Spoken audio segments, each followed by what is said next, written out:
No, So it's terrible. Oh, jealous. I was live when somebody was saying, I might have been live when I was saying that. So welcome everyone. It's Nancy Gazakofer, business coach to interior designers and other creative entrepreneurs, here for my favorite time of the week, weekend wind down. I'm joined today with Nicole Heymer of Curio Electro. And I hope everyone had a great week. As you start coming on, I just want to tell you a little bit about my week. I was in Cancun, Mexico, for the Interior Design Society, IDS, strategic planning meeting. I am a board member at the national level, and in the beautiful sun, we got so much work done in this conference room that was also gorgeous. we were in a conference room most of the time. We got out a little bit on the second day. We tried to end around 3:30, got something to eat and sit on the beach. But every morning, I walked the beach and saw the poor dolphins that are in this enclosed area for the dolphin experience. I didn't like that. I know. I don't like dolphins being enclosed, but it was gorgeous. I just did a live in my group, the Interior Design Business Forum, to say how important it is to get out of your space and to go some places like Nicole and I were going to Luann Live in, how long is it, Nicole? I don't know. It's on March 30th. It's on March 30th. And for me, it's like 45 minutes. So it's not exotic, but still, I'm going to stay at the hotel because it's like big, crazy, long, amazing days. And I mean, it's going to be really packed. Yes, and I'm only about an hour and 15 minutes. So again, it's not always about going far from home. Right. It's about getting out of your space, out of your routine. If you still have family at home, which I don't, you get in a new environment and it rejuvenates you. And this event that we're doing, Luann Live, is going to be amazing. Yeah. It's a really interesting structure, what she's come up with. It's really cool. Yeah. And we were talking before we went live, for those of you who are coming on, we were asked about our walk-up song. And I'm not going to reveal mine because I'm not sure I'm definite yet, but a walk-up song, like when we walk up onto stage, the 12 to 15 authors, right? I'm always getting that wrong. Well, have their own individual walk-up song. And you kind of want it to match what you're talking about, what your chapter is in her new book. Do you feel, so I know you're going in that direction with the matching, like, I think I'm going to go more like vibey, but I'm like, I was telling you before, like, I'm like, when the question came through on email, I was like, oh my God, this is the greatest question I've ever been asked. And I've been waiting my whole life. But then I was like, I mean, now I'm like paralyzed by the indecision because there are too many amazing, pick any song that is like, I don't know, has the right. I do have a backup song that I think might be more my style. Comes to like really high energy. But anyway, I know since I have a group, I put the question in my group and people came up with so many suggestions. I spent like a half a day on YouTube listening to them. And I'm like, oh, that was good. And that was good. Right, so I don't know how to go. But anyway, introduce yourself, Nicole. For those, as they come on, we'll say hi to people too. Let me say hi to Sandra. Hi, Sandra. Hi. And Caden's on. Hi, Caden. He's my greatest supporter. Diane, nice to see you. Nicole, introduce yourself so people who, as they come on, if they don't know you already, which hopefully they do. Hi. So I'm Nicole Heymer. My company is Curio Electro, and we do branding and web design and development primarily for interior designers and related industries. And we've been in business since 2010, 11-ish. And what else? What should I? Well, it's the branding, it's the websites, it's, basically you're a full package, the free opt-in that people are trying to get done. You help with that, their whole image. The branding process is amazing.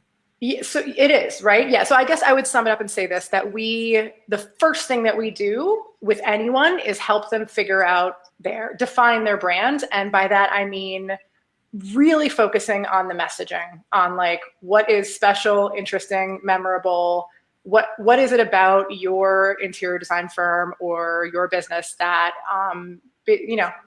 you're not a commodity. Like, what is it that people can like, I always say like bite off and chew and like understand about like, oh, this is the one because this one is the one. So that's the first thing that we do. We have a brand discovery process where we like figure all that out. And then we do a bunch of other stuff in that process to plan essentially the delivery of this messaging. So part of that delivery is a website, a destination for people to go and convert, buy your stuff. And then also everything else that makes a brand real to people. So looking at everything from, how you tell stories on social media and how you develop your systems to like make the branding, the messaging even more true and consistent, and all that like fun stuff that makes the brand like real. So hard to do. And I find it's so hard to do by yourself for sure. Just when I think I had, like when I first started, even, I don't think Expressive Living ever had a brand when I was an art consultant. Like just It did, but you weren't whipping it into shape. But it existed. It was yeah, and I had no idea what it was. I was basically I'm an art consultant. Right. I didn't feel like I had a brand, but it's because I started out like so many other people. I created my own first website. Mm-hmm. Yeah. And then 2 years later, when I had a little bit of funds, I had somebody do my website for me. But I wasn't focusing on branding. I was just like all about, well, show pictures of my art.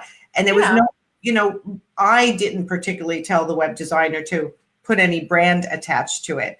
But there really is a process to find out your voice. But it's hard. It's like the shoemaker without shoes. We often can't see our own voice, correct? Oh, of course. Yeah. Yes. Like literally it's hard for, like it's harder for me to like see you really have to, it's nice to have a third party to like talk you through all this and sort of pull the good stuff out. But we do have a process now that is so specific that I am able to teach it to other people. Like we have a branding masterclass, which is running actually right now, where part of that class is learning how to pull out your own messaging. And we have a process for it. Step 1, step 2, step 3, like we're going to pull out the messaging. So it is possible. It's just, you have to be like purposeful about it. Can you give us one little exercise, like one little within the whole course that would give people a feel for? Sure. I'll tell you, like it's asking, all right. So like, guess what? It's not easy. Spoiler alert. It's not easy, but we ask a million questions, and we have the business owner answer all of these questions. Things like, here's a really obvious one, or sort of like basic, what do you want to be known for? And then we have the business owner send a million more questions, like 5 actually, to good clients, the kind of clients that they would want more of. Ideal, as close as possible to ideal clients. And then we take both of those, I call it like the raw material from all those answers. And then we dig through it looking for the gold nuggets. And those gold nuggets need to have 3 qualities. They need to be different from the competitors. There needs to be something that stands out. So like a good messaging point is not, we transform spaces. That's always my example of like the most generic thing that you could possibly, that's not different. That's what interior designers do. There's nothing different about that. It's not a point of differentiation. So it needs to be different. I always say, don't use the word creative. When they're doing their business in words, their elevator pitch, I'm always like, you're not allowed to use the word creative. You're all creative. So that might be another. Yeah, don't use creative, don't use professional, don't use, I don't know. I always say like, don't use like elegant to try, like just any word like that. That's just kind of like, it just becomes meaningless at some point, So different, desirable to their target clients. They all start with D, it's very convenient, and doable. So desirable to the target client, obviously there has to be these things have to come together, that it has to be something that somebody wants. You can have something that's different, but if it's not something that someone wants, and a lot of people want, then yeah. And then doable. And what I mean by that is I don't want someone to take something and embrace it as a messaging point for their business unless they are like all about it and they really, really want to go for it. Because my whole thing is when we say like, okay, this is going to be your messaging point, and maybe it's something as simple as, I always use like great service because it's just a really easy, right? Like, all right, so great service. Is that different? I don't know. Could be, because if it really is great service, like actual great service, not great service in like the sort of like, yeah, no, of course we provide great service. Like, of course, not in that way, but in the actual legit service. Yeah, exactly. Like everybody's gonna be like, yeah, we provide great service. But if it's like legitimately great service, then that is different than your competitors. But that only works if it is doable for you, if you are willing to dig into your systems and be like, all right, how can we provide consistently great service? And going into the tasks on every project and being like, okay, where can we make great service a real thing? Like, where can we make this live and breathe and be three-dimensional?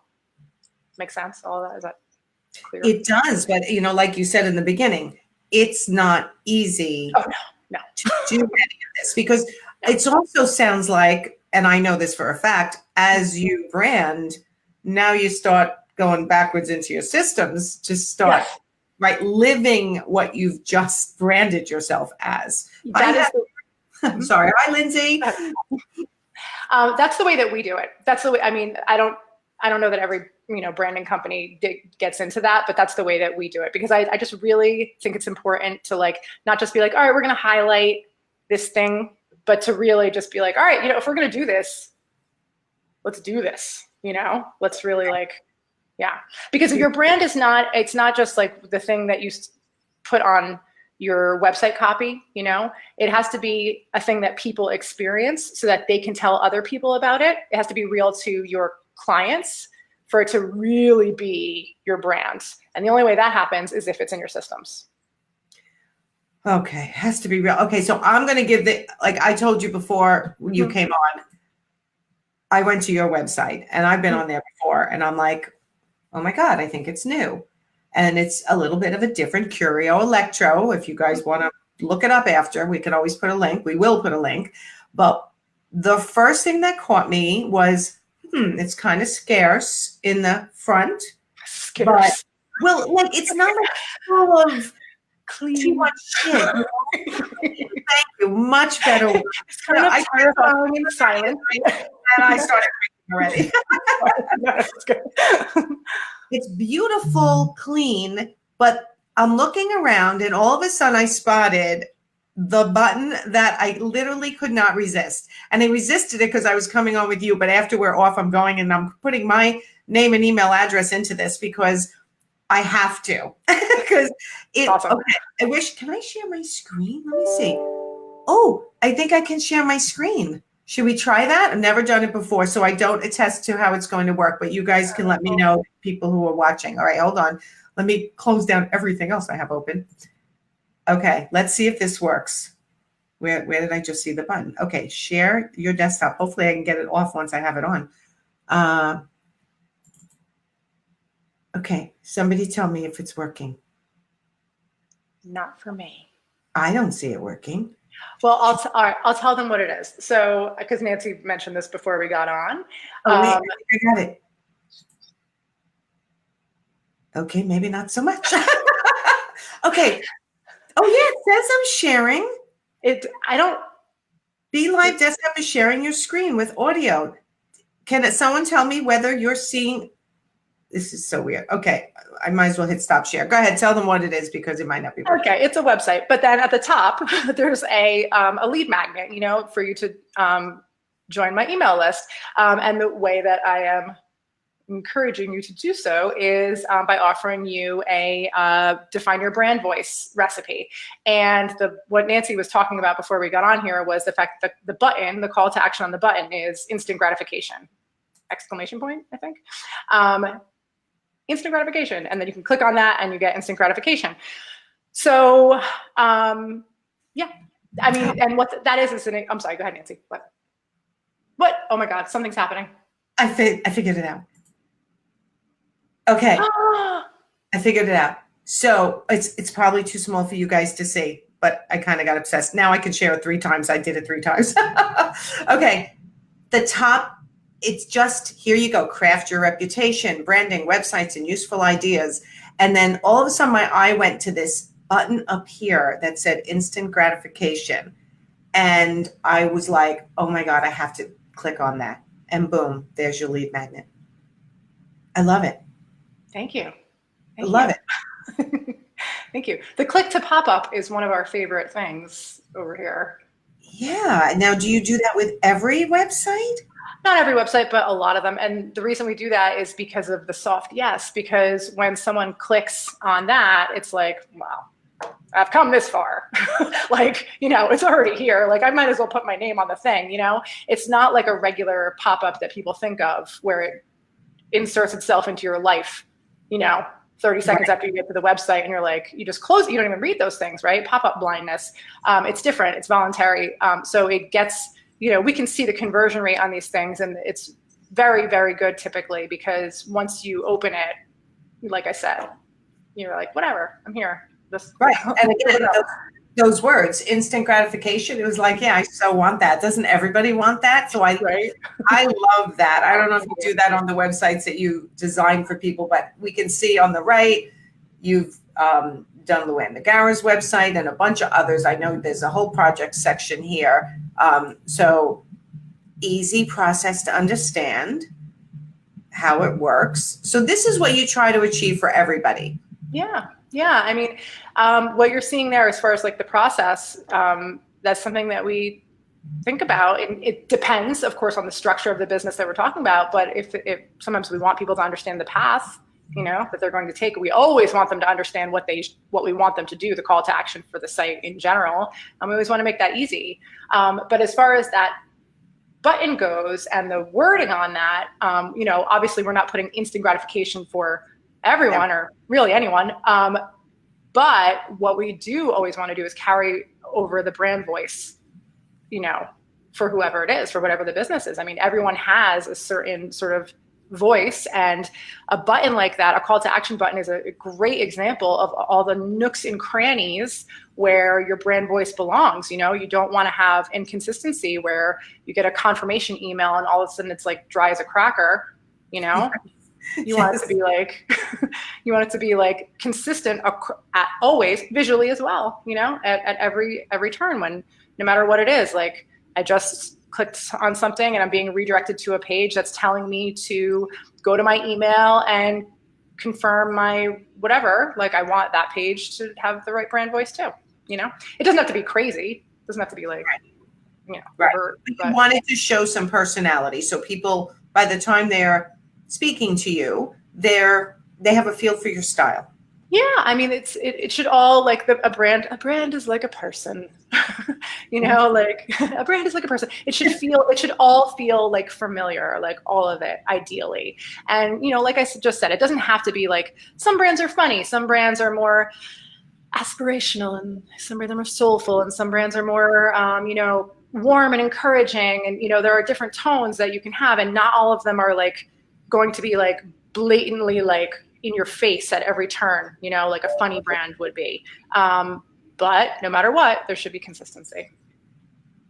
I just feel like it's always changing too. How often should a person think about like branding themselves again? We talked about this last time, I think. We did. Yeah. And I was like, take it easy. Like, don't get crazy. You know, like consistency is your number one quality in a brand. But that being said, with this stuff, like we just went over literally this brand voice stuff in the class on Wednesday. And I was like, all right, I went through like all these different examples of places where your brand voice could live. And then I was like, all right, guys, like, how's it feeling? And they were like, overwhelming. And I was like, okay, here's the good news. Like you could literally just like do it over time, you know, like you could take two of these things and just knock them down. You know, no, you are not like a huge conglomerate where you can like, you know, throw a team of 12 at this. Like just do a little bit at a time. Like we just did like a semi rebrand, like you mentioned, and there is a bunch of inconsistency that we are working through right now and this is what we do, but like, we're working through it because you just, you have to do it as you can. And like, it's just a checklist. It's just a checklist. You mean like, okay, you're starting with your website, rebrand, fonts, colors, brand voice. It sounds like it's more important than anything else. Imagery, obviously, for interior designers. And then now you go, oh, my Instagram doesn't match. My Facebook page doesn't match. My, house doesn't match. Nothing matches now. So you're just saying, take a deep breath and just do it a little bit at a time when you can. So yes, what we do, yes, I am saying that. Yes, I am saying that. We're going to have to calm down because there's just reality is a thing. So yes, what we do is we give clients a spreadsheet, just a Google sheet of touch points, anything that we've, all of your social media platforms, your email signature, your email automations, if you have them, your any print collateral that you have that you bring, your welcome packet, like all of that stuff. And we just boom, boom, boom, boom, boom, boom, boom, list it out. And then the first thing that we want you to do, if you're handling it, is go through, those external things, is go through and check all of those things for consistent messaging. Now that your messaging is nailed down, because we've been through our process, so maybe you're taking some blurbs from the copy that we've written for you, and consistent visual branding. And that's the first thing that you do. You go through all of those things on your own, like take the time that you need. And then once you've done that, if you want to get do you want to get like a little overwhelming right now? Okay. Yeah, why not? Okay. Sorry guys, if you're watching, but they could even take away a little tidbit, and I think that's important. Yeah. So this, I actually just was on Kimberly Seldon's podcast and talking about just this, right? What I'm talking about right now. We went through this in more detail, but so we go through for consistency on all the touch points, every place where they touch your brand, everything from like how people answer the phone, everything down. And then once all that is like, in pretty good working order, then in a perfect world, you want to assign some sort of like data points, some sort of like value to each of those touch points when possible. It's harder on some things than others, right?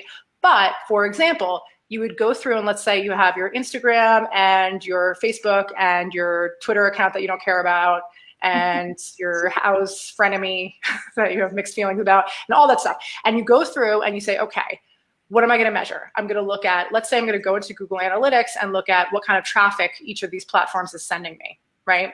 And then you go through and you're like, oh, if you're like 95% of interior designers, you're going to be like, wow, Pinterest is sending me like all the traffic in the world and Instagram 5 like in the last month.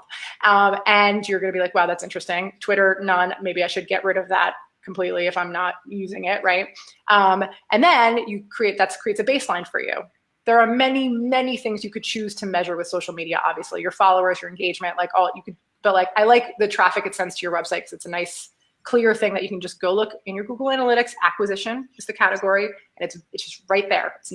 It's easy to find, relatively. I think I've looked at this in a while, but hopefully one of my people are looking at it. But okay. I mean, that's the thing. That's what I'm saying. Let's get overwhelming. So you go through and then you create a baseline, and you're like, okay, this is where it is now. On this spreadsheet, I'm gonna write the day, month, whatever. And then you say, okay, I'm going to come back next month. I'm going to check it out. And what you can do then is, well, you can either just watch it, right? Because what is measured improves, right? Or you can come up with theories and be like, all right, you know what? I'm going to try this and I'm going to see if I can improve my metrics because I'm going to do an experiment because marketing is experimenting. That's what it is. So yeah. So I'm going to try this and then you see what happens, and that can apply to all the things. So like, if we're talking about like email blasts that you send out, that's a touch point, right? Like when you send out, like, let's say a monthly email blast, you can look at, the open rate. You can look at the click-through rate. Are people clicking on the thing that you want them to click on? You can look at, and if the open rate, that is a clear reflection of your subject line. Yeah. So I teach this all the time. Yeah, that's all it is. That's just, let me look at my subject lines. That's your open rate right there.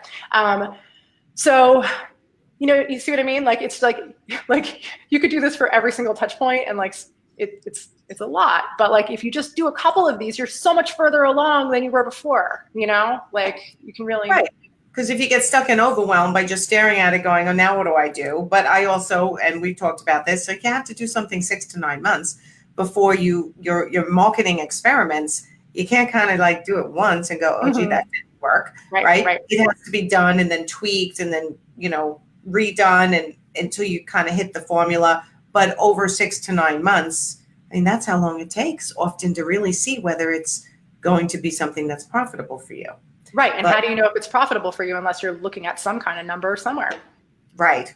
And I have to add, say, where did you find me from? First question. Where did you where did you first hear me? Totally. Or see me or find my website? Did you Google? Did you see me on Pinterest? Did you see me on Luann Nagara's The Well-Designed Business? Was it Ivy? Was it my Doma? Was it my Weekend Wind Down? Right? Because I'm everywhere. But every person who has a business, when they get a new client, it's like, can I ask how you found me? And that's also, so Google Analytics driving traffic to your website and then finding out where somebody first saw you. Yes. And you can, I mean, conversion rate, like, so you can, there are things in Google Analytics called goals where you can set up like, okay, let's say if I want to know what percentage of people or what traffic source is best for signing up for, let's say that defining my brand voice thing, I set up a goal in Google Analytics so that, again, let's get it more overwhelming. So that I just track, it's actually not even crazy. I just track who gets to the thank you page, the final thank you page. That's all. And you can't get there unless you sign up and you confirm your email, right, to this one page, right? So you just say like, I want to know what percentage of people are getting to this page right here, / thank you, whatever it might be. And then you're able to go back later and look and say like, okay, I had, 6 million people come from Pinterest. Cool. I had 5 people come from Instagram.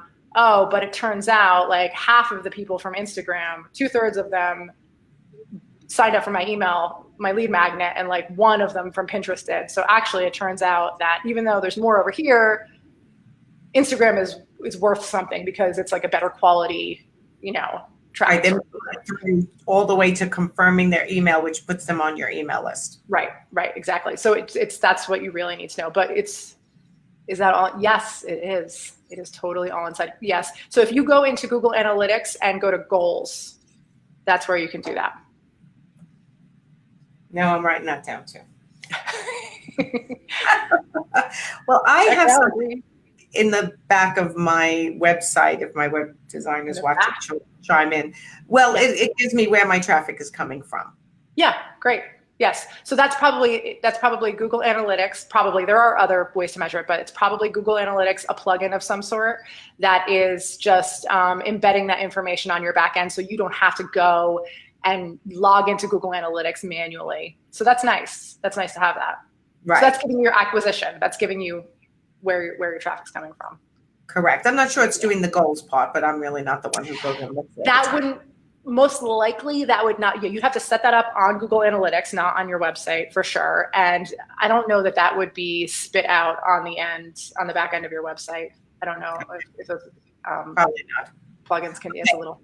Well, like we mentioned, we touched on before we went live, it's like, okay, everyone's like, okay, I have a lead magnet. I redid my website. I think I'm being fairly consistent with my branding. But again, if you're not, and you're at the point where you can hire somebody, hire Nicole, but no one's coming and getting their lead magnet. Because they're not getting website traffic. Mm-hmm. So any tips on how to increase their website traffic? Like some of the things we just touched on, but like the flow of that. Right. So it's time or money, people. I think that's really what it comes down to. So there's no, right? Yeah, you probably do. It's time and money. So there are a lot of ways to increase your website traffic, but all of them require some kind of something. So it could be that you're really focused. And my advice is always to pick 2 things and focus on those. And it doesn't have to be, oh, you too? Really? Nancy, we're always high-fiving. Totally. Don't add a third until you've got 2 really down pat. And the way I always say to find your 2 is to ask the past clients where they found you if you haven't done that already. Oh, that's smart. focus on those. So if they found you on Facebook, and I'm sorry, even offline, we could talk a minute offline. Of If they course. found you through referrals, then you should be hauling your ass out of your house and meeting more people and talking to your past clients and connecting with those referral sources. And then maybe a few found you on Facebook. So let's focus on that first before you add another one. You are so smart, Nancy. That's so smart to look at the ones that are doing well for you and just, of course, duh. Yeah, yes, you're a genius. Yes. So do that.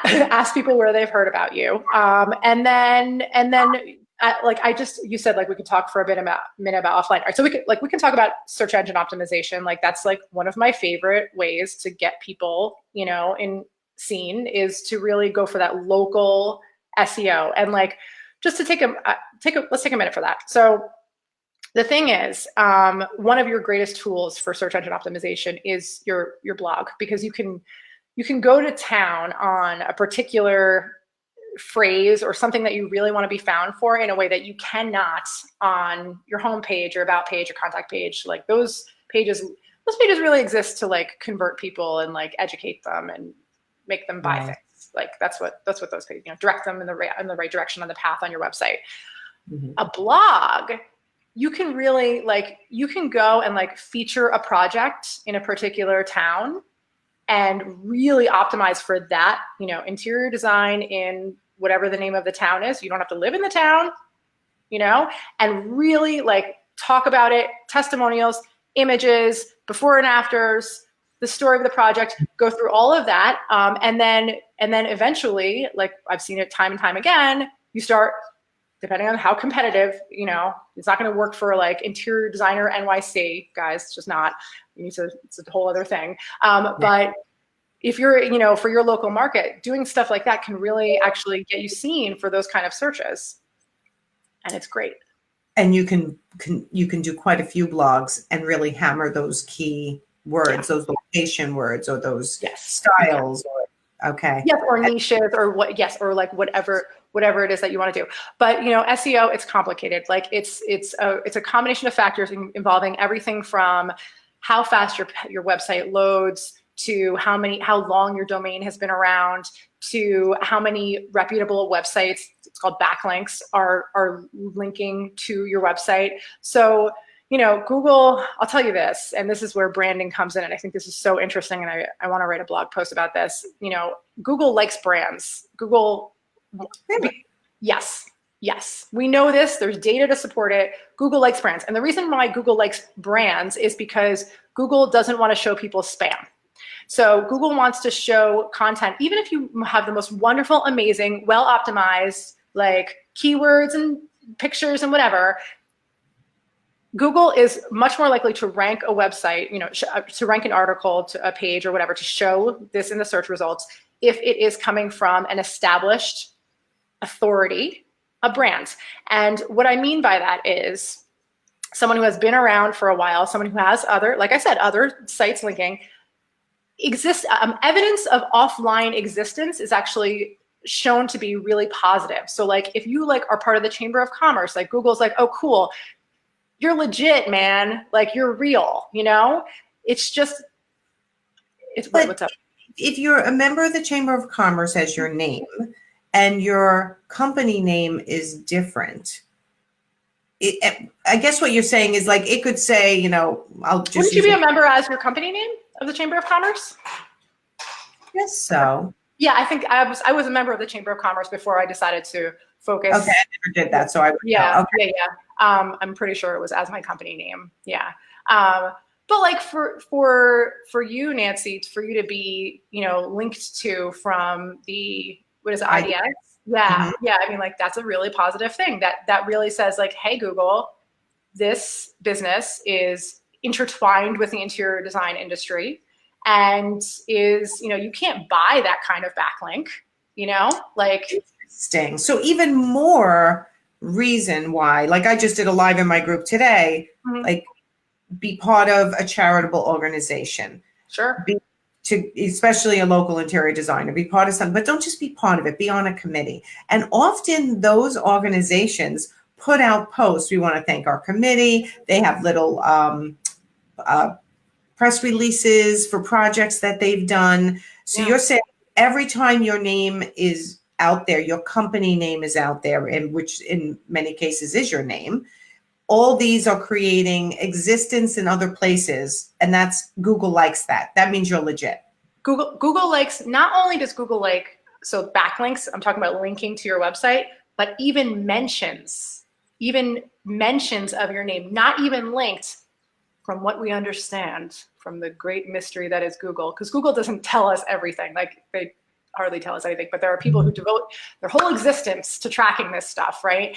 And and so, no, and actually I would say, even like, I know interior designers who have built their business on like joining the junior league, you know, like I would say that, like, to your point, it's not just, I mean, I would think of the link building as a secondary benefit to what you just said. I think that's just good advice, no matter what, to get involved in the community like that with your target client. You know, like, if that's your target client that's involved in a charitable organization like that, which is entirely possible, then that brings me to the other thing I wanted to talk about, offline stuff for driving traffic. Like, it doesn't have to be that you're like, I'm driving crazy volumes of traffic because, you know, whatever. It could literally be that, like, yeah, I met 5 people at this event last night, and 3 of them went to my website and 2 of them called me. And that is driving traffic, you know, like, in the most, like, you know, organic way.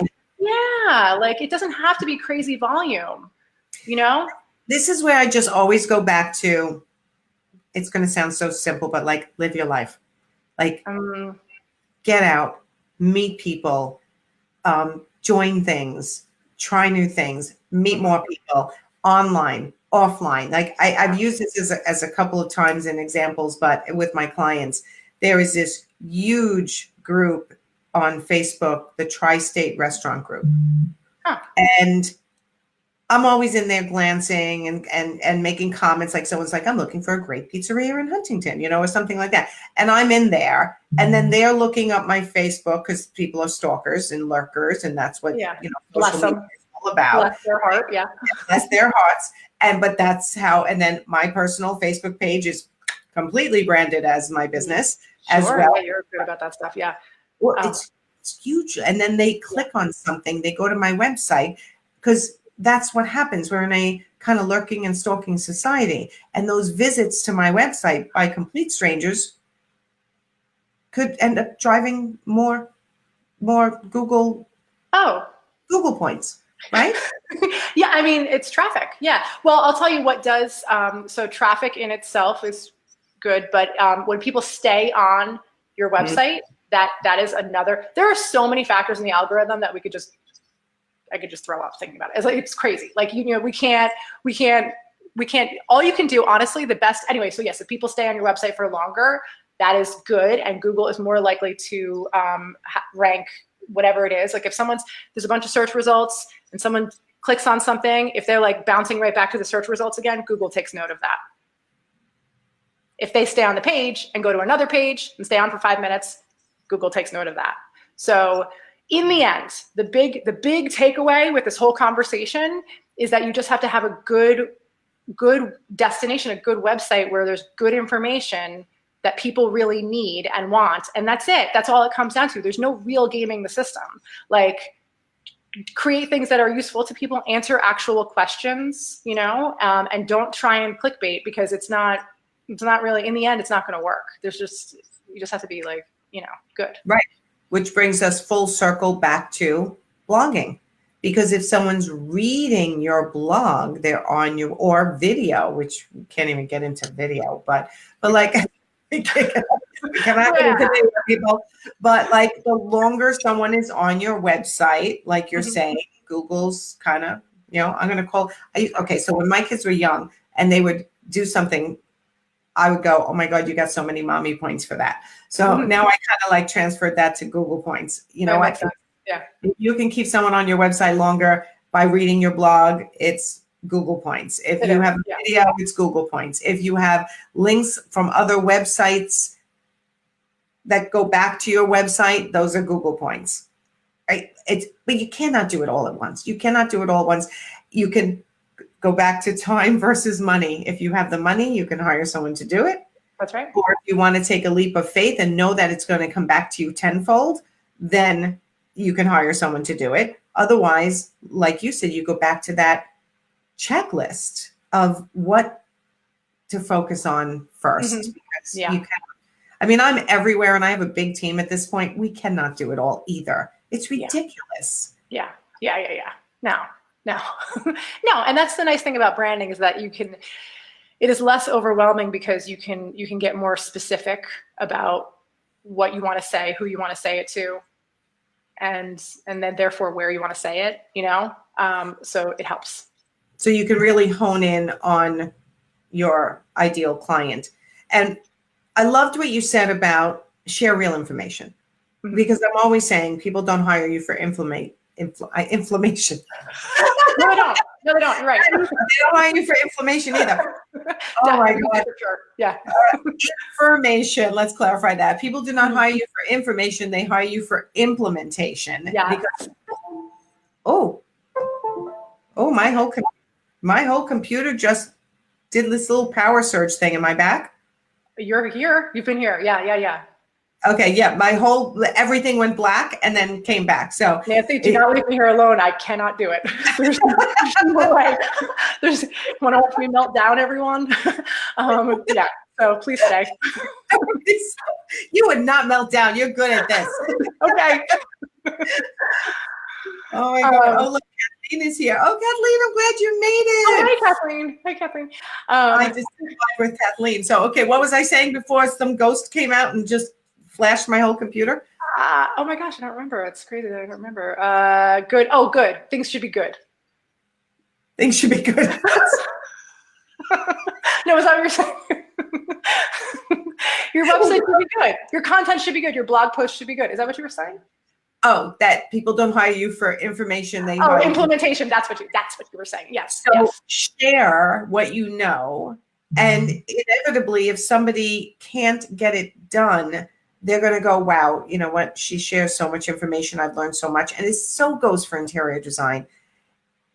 I think it's starting to change. Actually, I know it's starting to change in the industry where you can interior designers are feeling more comfortable giving information. The do-it-yourself are going to do it themselves. But if they get stuck and you've shared information, they're going to look to you. So like even on their website, to keep people there longer, it's something you can actually share really good information in your blogs and on your website, correct? Yeah, and I think you can tweak that to, there's some information that's like very DIY focused, and then there's some information that like a person who is always going to outsource is just not, they're not even going to, they don't want to know how to reupholster a chair.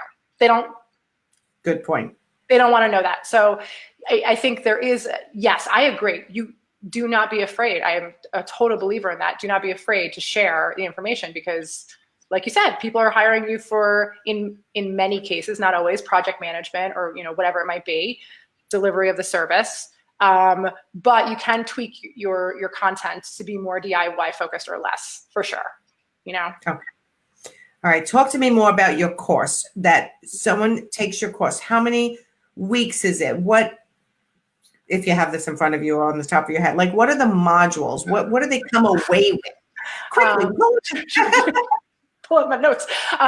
So it is. So we're running it right now. So I'm not sure when we're going to run it again, but we're running it right now, and it's great. It really is legitimately fun to work on this with people because it's such a small, intimate group. So it's a small group thing instead of working one-on-one, which is normally what we do.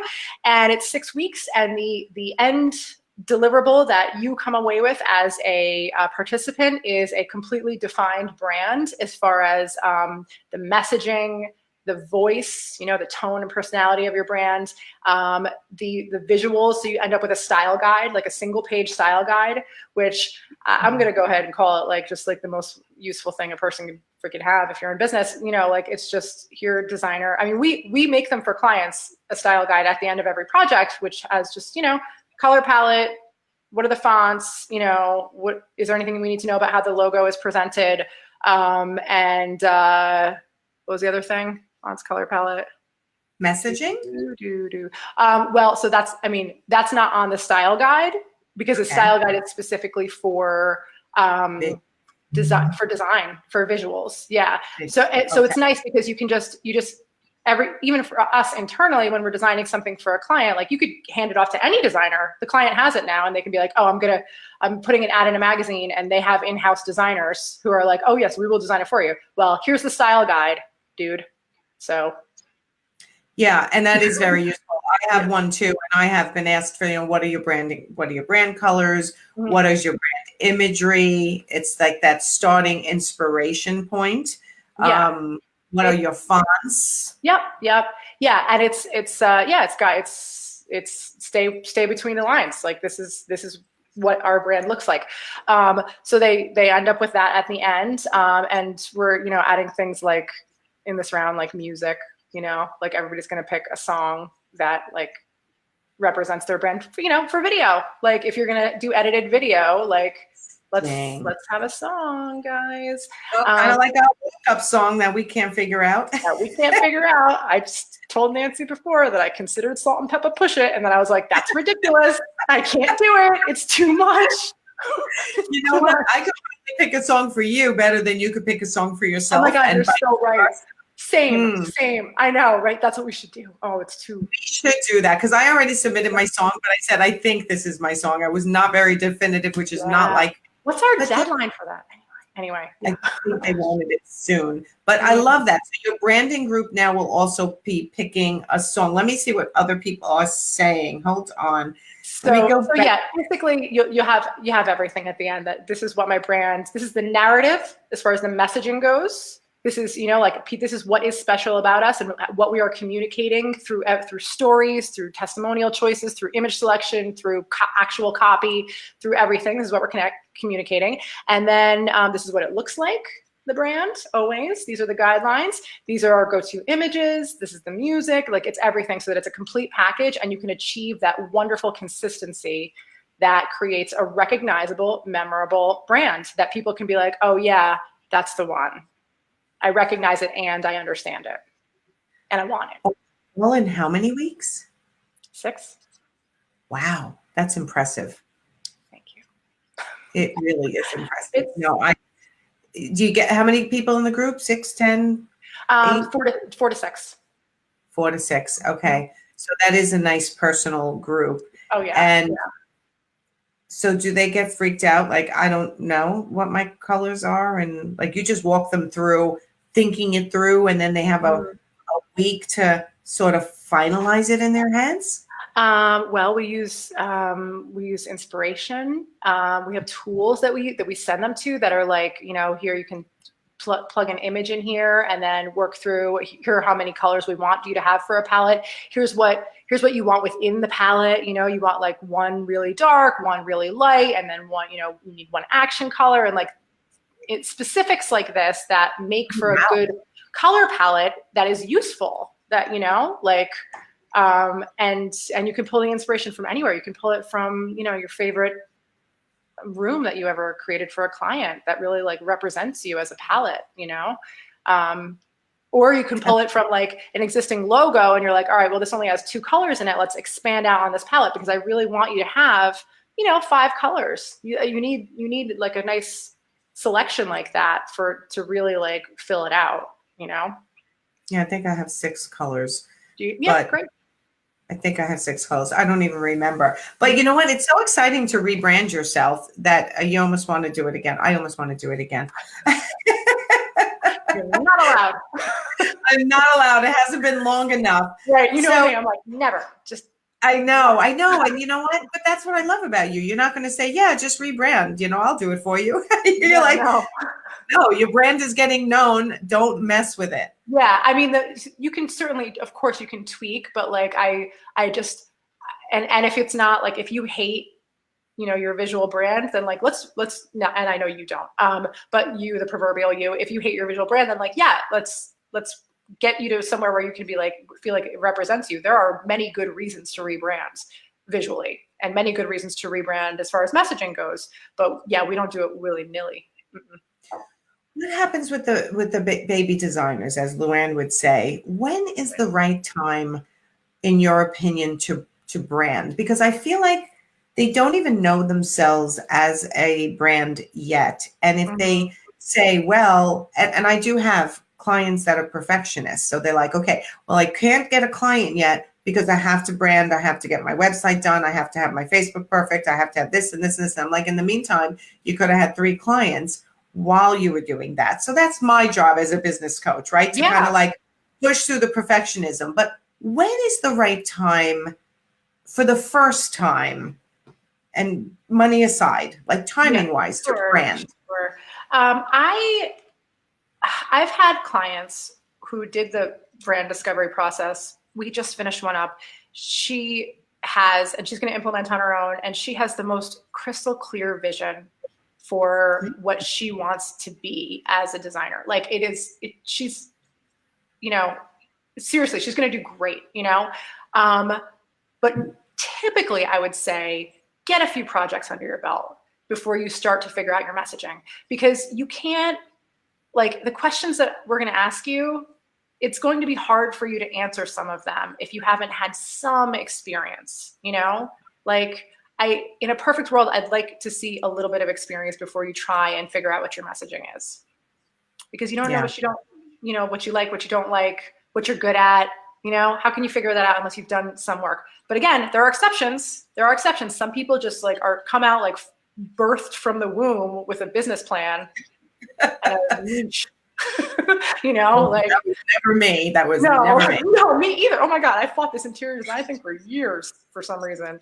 Yeah, it's. No, isn't that weird? It is weird. It is very weird. But I also think, like, you know, you come out going, this is what I'm doing, and these are the people I'm going after, and then reality sets in, and maybe that demographic, that ideal client, has not been achievable to you now for a year, and you're like, oh, but I did get another client who I loved working with, and maybe my ideal client is actually this type of client instead. So I agree with you. I feel like it's got to be a year or 2, unless you are really crystal clear and know you have a path to success. Yeah. But the thing, like with the visual branding, like you could probably do the visual branding pretty early on, you know, like that I'd say, like, you can probably have a pretty good sense of the vibe that you're going for, you know? Yes. You know, there could be exceptions, of course, but, and then as far as the messaging goes, like, I mean, yeah, you could get us, you know, do your own Squarespace site and get something up right away, you know, like you could totally do that. And then you could revise and actually create messaging a year later, and like really, and just change the copy out and like start building your brand when you're ready, you know, your messaging brand, your brand experience later when you're ready. I mean, I know I've met designers who have been in business for 15 years, a few who have been in business for 15 years with no website and completely just running hardcore on referrals, and that has worked fine for them. And that's great. And like, you know, the reason they contact me is because they were like, well, I think I'm ready to like have a website. The thing about that is, I mean, it speaks so well for like the quality of their service and what they're delivering there. And I bet they have a pretty strong brand as far as like their messaging, and they might not even be conscious of it, but they're doing something on, you know, well. But that's the thing, you're relying on referrals then. You're 100% relying on referrals, and you have no control, less control. Yes, you do. It's true. One of my best friends, she'll probably be watching here at some point if she's not on already, is what I would consider one of the top designers on Long Island here. And she's never even had a website. And the other, you know, I don't coach her. Her business is on fire just from referrals. And she's like, what do I need a website for? What do I need an Instagram for? And then she's opened up an Instagram and she's like, this is annoying. I'm shutting it down. I don't need this. She's been in business like 30 years or more. And yeah, she's got a very strong brand. Now that you're saying it, it's helping me identify that right from the beginning, she is very well known for her style, her personality, her aesthetic. Yeah. And you know what? She's just going to take care of all of it. You know, step out of her way. She's got it. She's, you know, and that attracts people who just want, you know, just do it for me for the most part. I mean, everybody gets exceptions to their branding rules, but Right. Yeah. it's exactly what you're saying. Yeah. And the more clear you are about that, the better off everyone is, you know, like the clients, you, the more clear about what you are, what you offer, and what you're good at, the better off you are. And I know it is scary. I don't need to tell you, Nancy, obviously this is what you're talking about. No, it brings up my favorite topic is confidence. I mean, that's when you're talking, all I'm thinking about is that goes back to everybody's confidence to be who they are and know there's a place in this industry for them. If they're branded properly and they can communicate confidently who they are, what they do, and for whom in all across all of their service and branding and communication and their whole being and all their material. Image selection, like every testimonial pieces that they feature, like everything has to like all tell the same story, you know? Not exactly, like, I don't want to make it sound like it's, you know, like we usually have like 3 or 4 messaging points. Like it's like, you know, it's a well-rounded thing. We're telling a whole like multi, you know, but yeah, it is. And then the beauty of it is the more consistent you are with what you offer. Oh my gosh, I just heard Luann on a podcast episode talking about how like people come, she made a food comparison. I was like, that is so good. How people come to a pizzeria because this is the pizza they want. They don't want different pizza every time, you know, like they don't want like experimental, like, you're right. Isn't that good? Like, they're not like looking for like, today we made the sauce like this. Like they want the pizza the same way that they have it every time. And like, that's the thing. You can create systems where you're like, hey, this is the pizza that we offer. Do you want this pizza? That is such a Isn't that good? That is such a good analogy. Right? Freaking Luann. Oh my God, that is such a good, I know. This is why Luann is great at what she does, because she thinks like this and she can pull out little nuggets, and it's true. And once you own who you are and show it proudly, and like you just said, well, hey, this is the pizza you're going to get. This is where you You want this pizza? Come to this pizza. I love that. I know. I love that. Oh my God. Well, do you believe we almost talked an hour already? No, I do not. Wow. Oh my God, it's 5:27. Stop it. I know. And I want to make sure that hi, Susan. I didn't say hello to everyone. I apologize. I didn't put up as many comments as I normally do, but Nicole, tell everyone where to find you, your website, and make sure you tell them how to get that little instant gratification button that I showed them. If you came on late, go back to the beginning.